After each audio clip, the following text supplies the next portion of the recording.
This coast-to-coast special presents a portrait of Raymond Moore. I'm not Raymond Moore. I'm Jonathan Williams, and I am given the job of telling you a little about Ray and his work that you'll be seeing in this film. I'm a writer of poems and of essays, and the publisher of Poets and Photographers. I'm from the Blue Ridge Mountains in North Carolina, but for the past 13 years I've been spending a lot of time in a very remote corner of the Cumbrian Dales called Dent.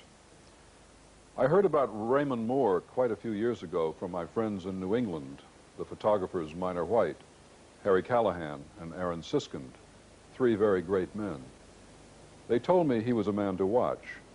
I'll try to tell you why they were right. 2 years ago, I listened to reactions from the good burghers of Carlisle when Ray Moore's Arts Council retrospective exhibition was at the local art gallery. Ladies masquerading as Doris Archer and Peggy Archer would look at absolutely astonishing and telling images of the county in which they lived and ask each other, now why on earth would anybody want to take a picture of that? That, in that particular case, was two dogs nosing along and wandering the foreshore at Harrington. Ladies, let Mr. Moore open your eyes to something beyond pretty. Take a caravan on the shore at Allenby in the year 1983. Dirt, grass, fresh sea, and one of our lovable troughs of low pressure. Is that all? No, it's not all. Look at the scale and look at the formal elegance. If there's anybody in the caravan reading Barbara Cartland and drinking too much ginger wine, it's no problem of mine. The only mystery is a visual one. Can you see through the curtains of the side window? What exactly is that? And here's Allenby in 1982, one of Ray's Why Bother photographs. You've got a dark sand foreground and the sea with a shine on it, and a bit of cloud on the left. Ah, but look at those delicate verticals against the landscape. The lad at the top of his swing, admired by the lad with the light on his glasses, and the light on the slide, and the lights on the swings. It's art's business to raise the common to grace. What could do it better than this? I've said more than enough about the photographs.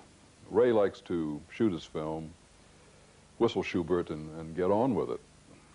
Very much his own man. One of the few friends he shows work to is John French. He's not a critic, he's another kind of craftsman. He makes rugs. Luckily, there are one or two persons in the kingdom who actually buy photographs. There's less money in photography than there is in poetry, and that's very hard to believe. But put a photograph on your wall, because when have you paid attention, respectful attention, to a mud puddle in Maryport? So now let's look at Raymond Moore, the not-so-ancient mariner, as he bothers to cast his beady gull's eye over what we don't bother to look at all. Take it, Ray.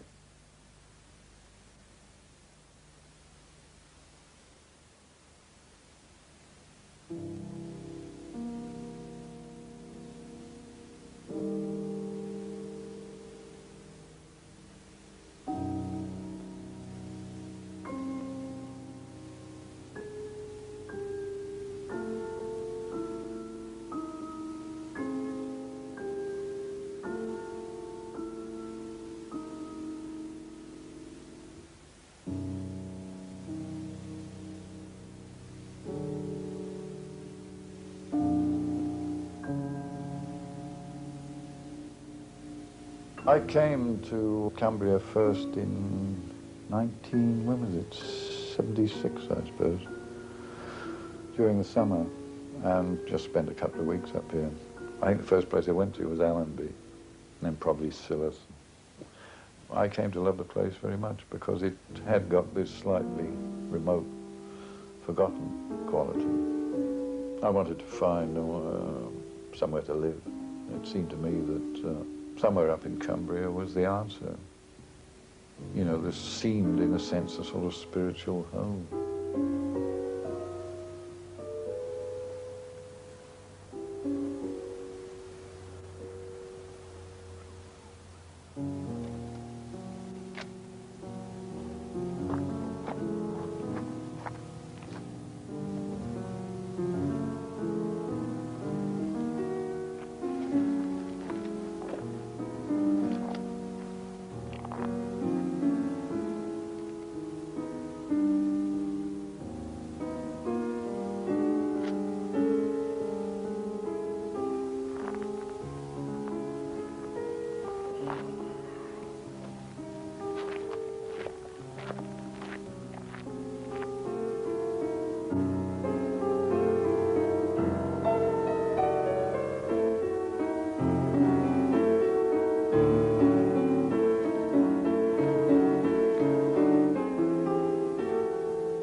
I'm becoming more and more fascinated by elements of change when I go back to the same place again, and not only do I find that the place itself, through obvious things like light and weather, has altered, but my own attitude towards it has possibly shifted slightly one way or the other.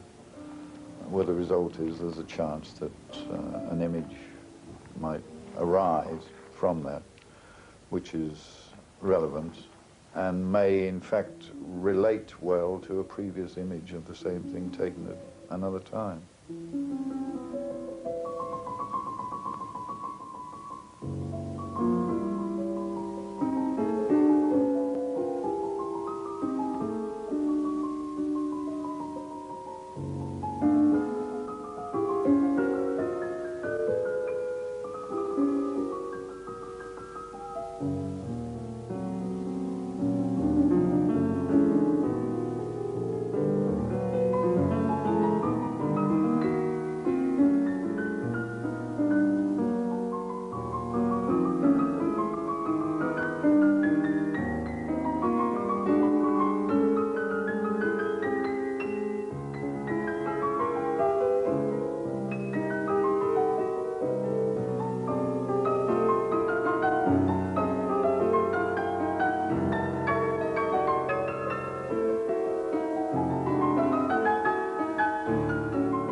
Thank you, madam.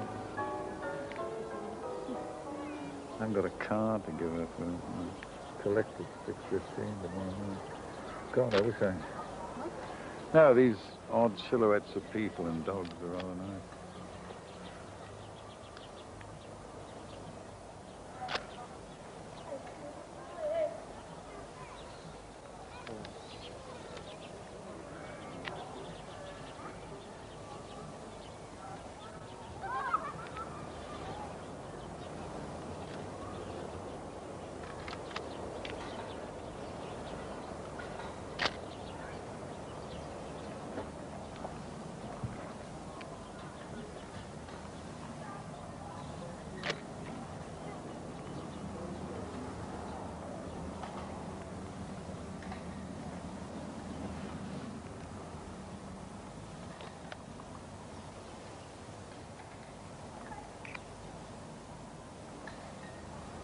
Why shouldn't one chronicle an area of ground? I mean, I'm not the only one who's done this. I mean, there are some of the new topographic American photographers doing this sort of thing.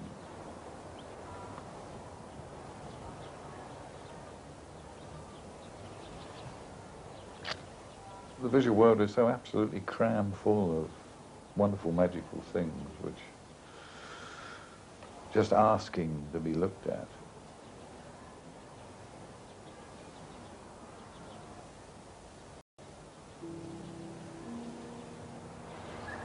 There's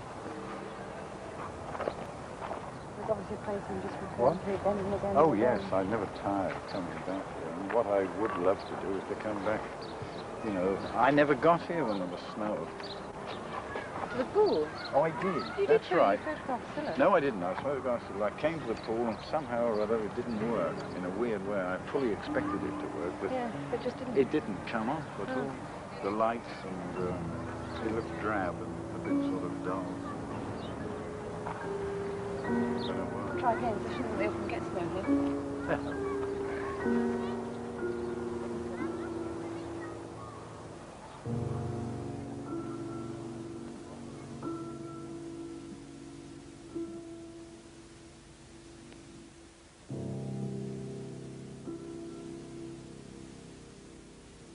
Some people, you know, just can't understand why on earth I should wish to photograph such visually, to their minds, unpalatable subjects, you see.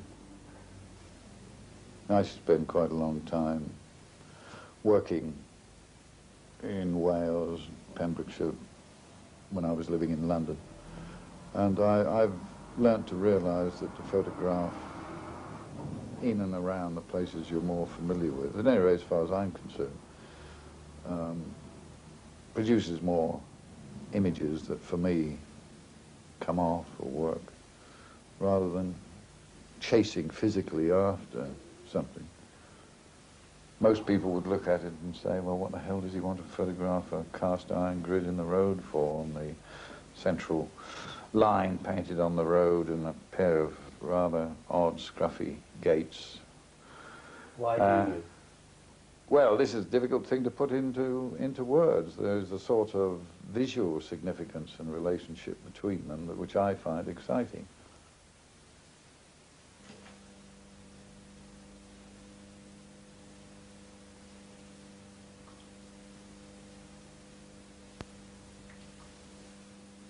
I don't enjoy talking about my own images. One can only sort of waffle around the extremities and hope that one's talk induces people to go and look at the image more, and particularly to use their own eyes when they're out and about, and not simply to accept ready-made formulae for making pictures, like these terrible books that are put out, you know, about how to improve your photography and all this sort of thing.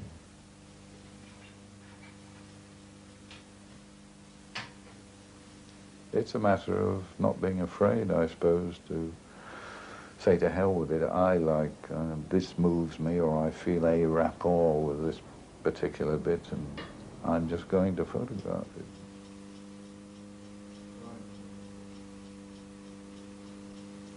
One does feel terribly isolated, because it seems that the mainstream of photography in this country is fairly obsessed with the journalistic record.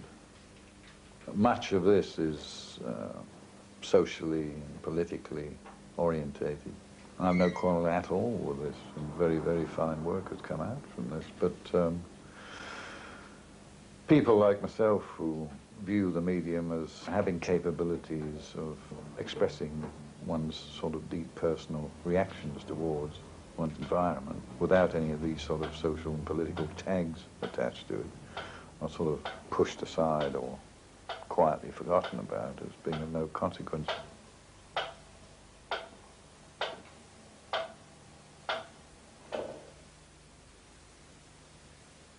I think you must realize that I was photographing using a camera alongside painting for quite a while. And this set me thinking that it might be interesting to probe these ideas simply using a camera, just to see what happened. That quality of shift and change, or the expectancy of things changing into something else, might be better realized with a camera than, you know, laboriously drawing and painting. That's the only painting I've kept. I've got a few drawings. I found that while I was painting, I tended to go on working at a painting an awful lot over a long period of time, and that an odd sort of series of metamorphoses occurred, where one painting gradually shifted and moved into another, and then into another, and so on. The painting was continually changing. And I thought, I found it very difficult to come to a final sort of decision. I was so sort of intrigued about this sort of sense of time passing, which actually affected itself in the painting. And as I say, about this time I was using the camera and experimenting with it, and finally came to realize that it seemed to me a medium much more suited to me.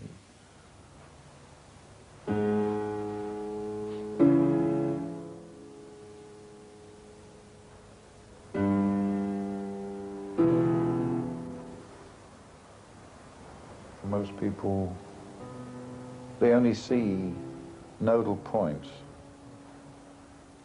I'm talking about now not seeing, seeing in the real sense, not seeing as simply a means of not tripping over something, breaking the necks, but they say, isn't that a lovely picture? And inevitably it's a sort of usual picture postcard view. And their eyes pan round, skipping all the rest, which may be equally fascinating, until they lodge onto another picture postcard. They'll exclaim again, you know, beauties of this bit. And that's the sort of thing that I'm so dead against, because I think that it instantly blinkers people, and I can't see any sense in doing it. It's already been bloody well done anyway.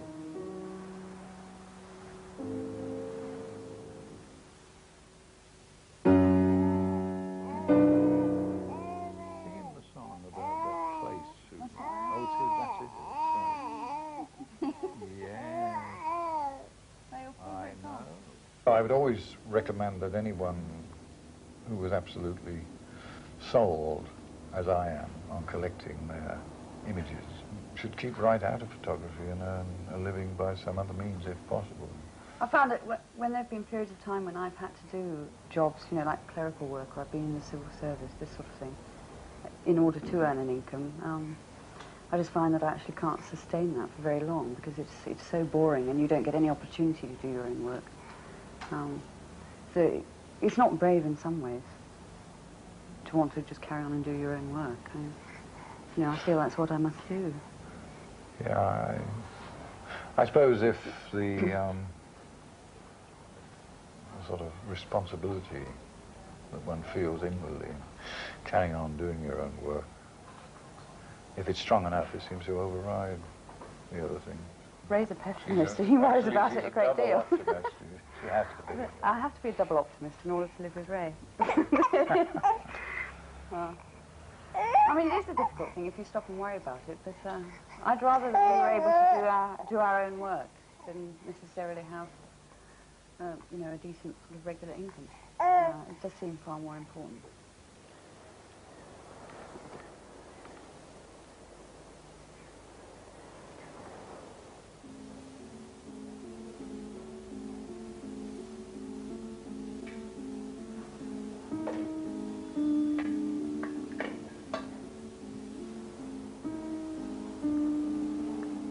The only real comparison is in terms of our sort of attitude of mind to what we're actually doing. I actually do sort of think in a very similar way about what the business of making pictures is about. The real difference lies in what we actually respond to in the world. You know, I find I don't work very much in the landscape itself at all. I mean, I like nature and everything, but somehow I just don't photograph it.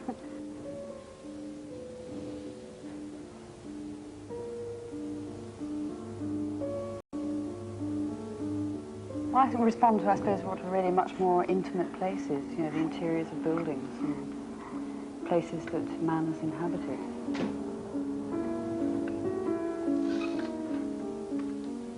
I don't know, I think I might actually come along here and try a couple of rolls of film and just see whether, you know, I get anything. The other thing is strange coming back to to a place where I once shot before. You know, I thought that I might not sort of see all that much because this place has become quite familiar now, but it's surprising how much you do see.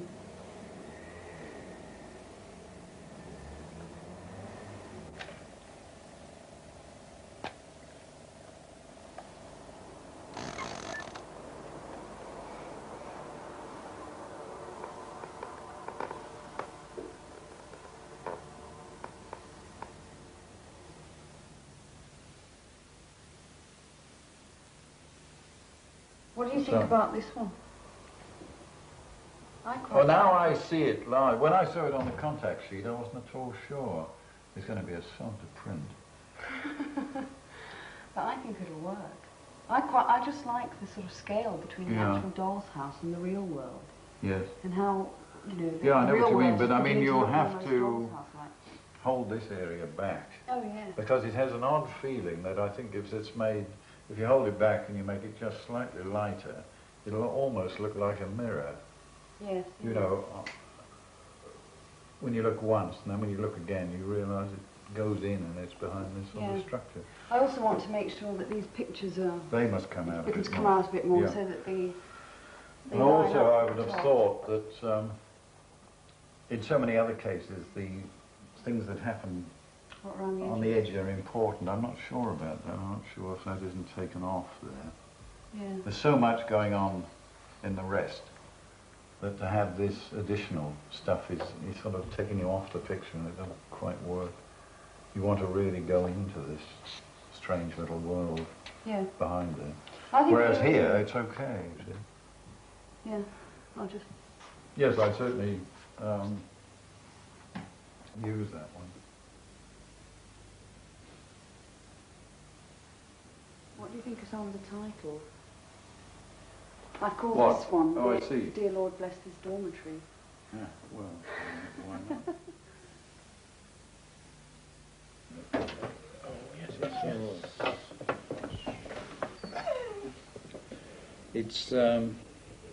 It's one I've grown to love a lot, and the glass obtrudes a bit, but there's so many fascinating things. You see the lettering here in the wall, you know, and the shaft of light cutting across here, and even these little pebbles seem to, and then the basic sort of lines running across, and the fabulous cloud formation and touches of branches over here.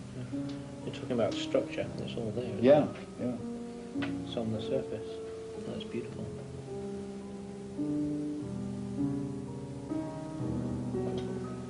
What I enjoy is that this is continually open to discovery, you know, and that wonderful bloody texture.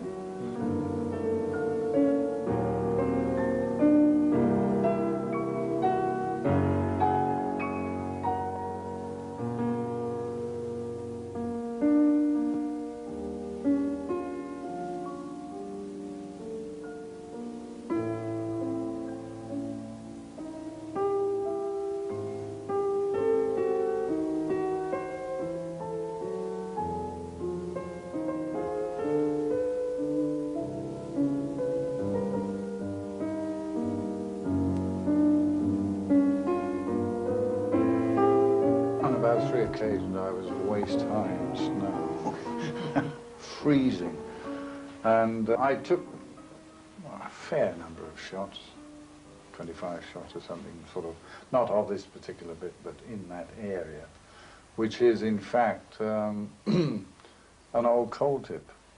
Yeah, really? Yeah, it's an old coal tip near Mansfield. In fact, it is New Clipstone mine, which you probably know, I don't know. Now I used to live in Old Clipstone, which is the original village about a mile and a half down the road. But they'd attempted to make it a little bit more acceptable by planting odd, you know, conifers on it. And I've always been interested in the area and wandered around there quite a lot. And under snow, it struck me as having a particularly strange, interesting stillness. It seems to be one that has an immediate, yet sort of lasting thing about it. It's one of the most memorable images, I think, and it's one that we've always enjoyed. We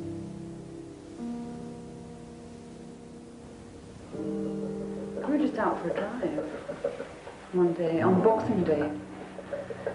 And it got as far as Canby and we saw her turning on the left and realised we'd never taken it before. And turned up here and said that terrible thing of, oh look, there's a house for sale. And then we just made inquiries, and before we knew where we were, we're here.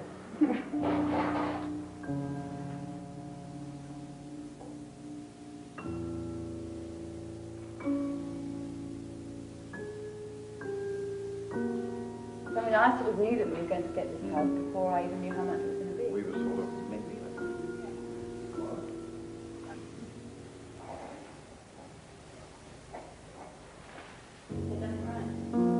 I don't know.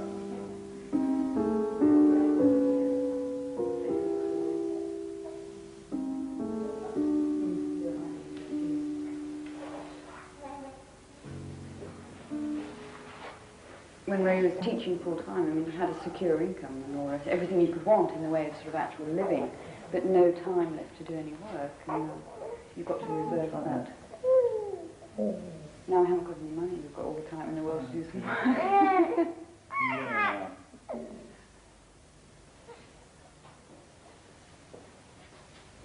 There's no money in it. None whatever. It's extremely difficult to sell photographs in this country.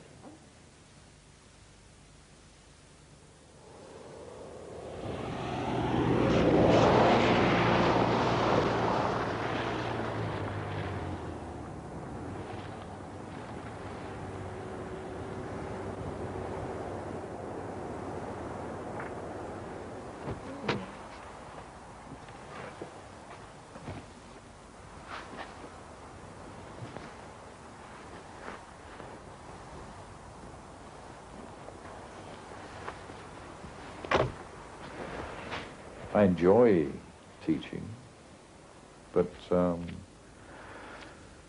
yeah, I think you just have too much of it. I mean, there are times, I must admit, when I've wondered and thought, you know, perhaps I might have been wiser to have held on a bit longer, you know, but I think in balance, I wouldn't have managed to produce the work I have produced in the last, I probably produced more in the last 4 years of what I think interesting work than I have quite a number of years prior to that.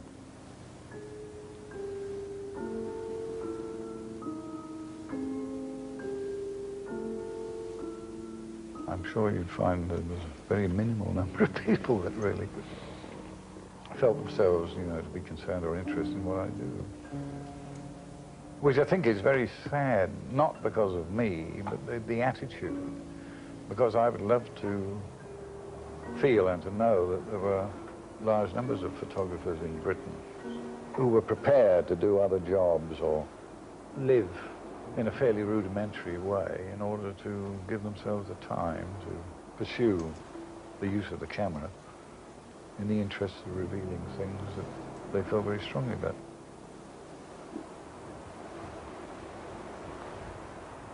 Stefan? We're taking photographs all around.